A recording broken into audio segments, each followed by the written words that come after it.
permanent resident of Canada's harshest environment, the polar bear is supremely adapted to its surroundings. But even the largest land carnivore is feeling the effects of climate change. Because the ice is melting earlier each spring, it is more difficult for the polar bear to find its prey. To learn more about the polar bear and discover how you can help protect Canada's wildlife, visit hww.ca.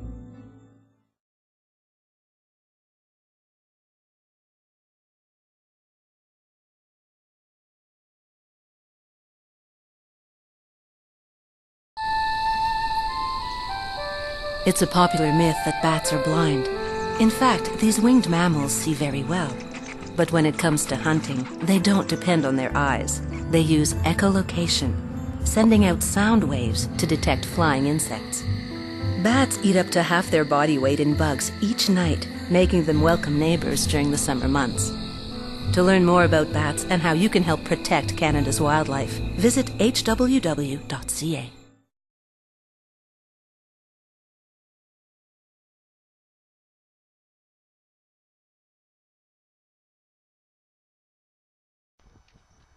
Hi there. I'd like to look at the history of life on our planet. If we can approximate that 1 meter represents 60 million years, then I would have to walk a total of 72 meters back in time to a point where the first solid rocks are believed to have formed. If we look at a geological timeline, we can get a feel for how much time has passed. 4.3 billion years ago, the first rocks formed. Only 800 million years after that, something significant happened. 3.5 billion years into the past, we have our first evidence of life on Earth. For a long time, 2.9 billion years, or nearly 3/4 of the age of the Earth itself, single-cell bacteria were the most complex forms of life on our planet. Some of these bacteria survive today and have remained largely unchanged. They have built up large, coral-like structures in a few shallow seas, called stromatolites. It was only in the last 10 meters of our timescale that the Earth saw new forms of life. Single-cell bacteria gave way to multicellular organisms, and adaptations to new environments were keys to survival. Let's now look more in depth at the last 600 million years, as interpreted through fossil records using a 10-meter piece of rope as a visual guide. Every 60 million years that pass are represented by a yellow piece of tape.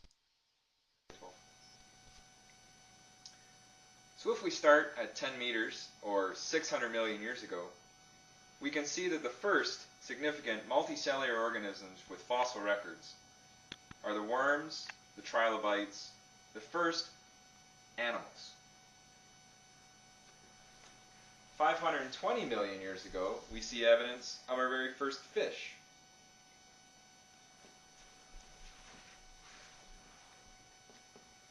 At 450 million years ago, we have evidence of our first land plants. And not surprisingly, following those plants, we see our first land animals, the ancestors of today's millipedes and scorpions.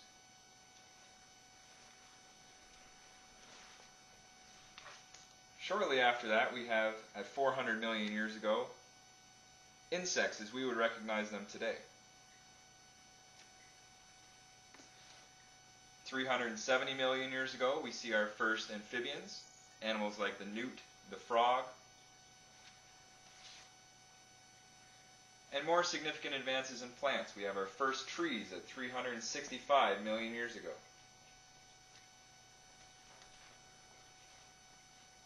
About 310 million years ago, we see evidence of our first reptiles.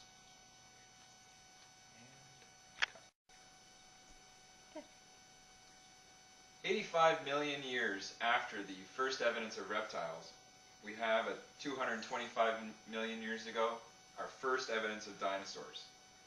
However, what many people do not realize is that at the very same time we have our first records of mammals.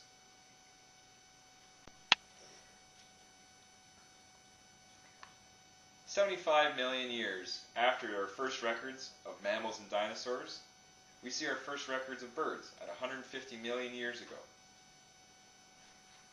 Shortly after that, or 25 million years to be exact, we see evidence of our first flowers on our plants.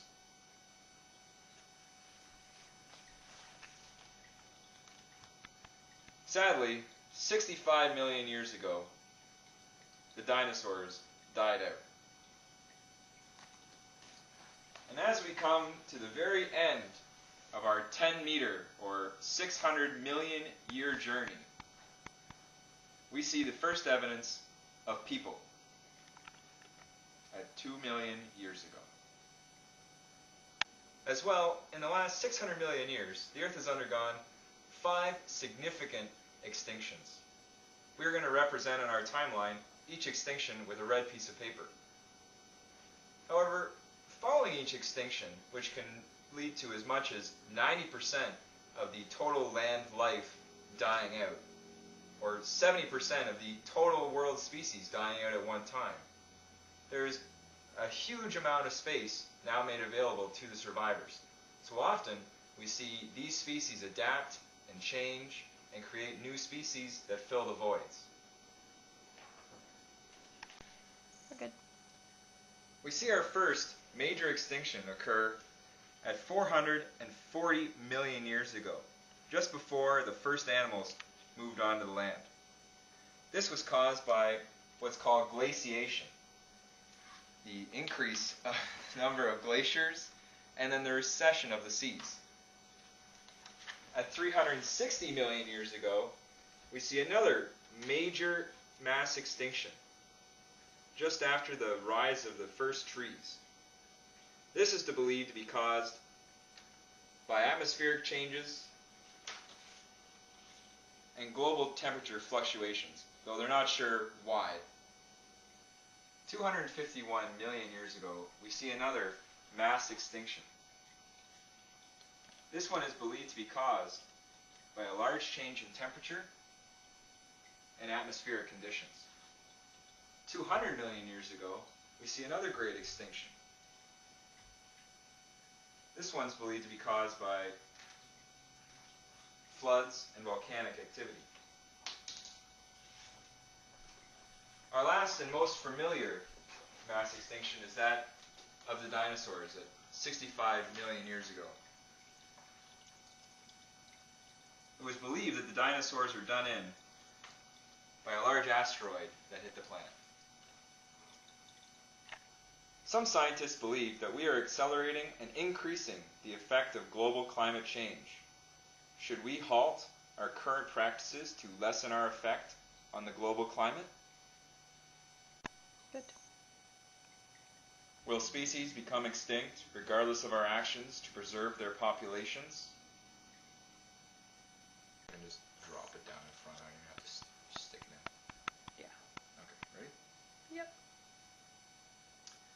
Will we become extinct regardless of our actions?